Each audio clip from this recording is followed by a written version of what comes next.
യഥാർത്ഥത്തിൽ നിങ്ങളൊന്ന് ചിന്തിച്ചു നോക്കേ, എല്ലാ മായമ്മമാരും ഒരിക്കൽ മരുമകളായി കയറി വന്നവർ തന്നെയല്ലേ? അപ്പോൾ ആര് മനസ്സിലാക്കിയില്ലെങ്കിലും നിങ്ങളുടെ മരുമക്കളെ മനസ്സിലാക്കേണ്ടത് നിങ്ങളുടെ കടമയല്ലേ?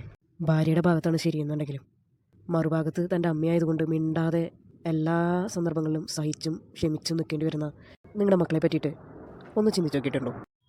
ഒരു സ്ത്രീക്ക് മറ്റൊരു സ്ത്രീനെ മനസ്സിലാകുമെന്നാണ് പറയുക. പക്ഷേ ഇവിടെ സ്ത്രീക്ക് സ്ത്രീ തന്നെയാണ് തടസ്സമായിട്ട് നിൽക്കുന്നത്.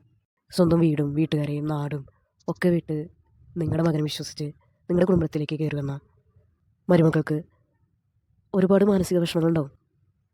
ഈ പറിച്ച് നടൽ എന്നൊരു വേദന തന്നെയാണല്ലോ. അതിൻ്റെ ഇടയിൽ അവളെന്തെങ്കിലും ചെയ്താൽ അതിൻ്റെ കുറവുകൾ, ചെയ്തില്ലെങ്കിൽ അതിൻ്റെ തെറ്റ്, പൊടിപ്പും തുങ്ങലും ഒക്കെ ചേർത്ത് മകൻ്റെ ചെവിയിൽ ഓതിക്കൊടുത്ത് ഇവർ മകൻ്റെയും മരുമകളുടെ ഇടയിൽ പ്രശ്നങ്ങൾ ദിനം പ്രതി സൃഷ്ടിച്ചുകൊണ്ടിരുന്നു കഴിഞ്ഞാൽ അവർക്കെങ്ങനെയാണ് സമാധാനത്തിൽ ജീവിക്കാൻ പറ്റുക?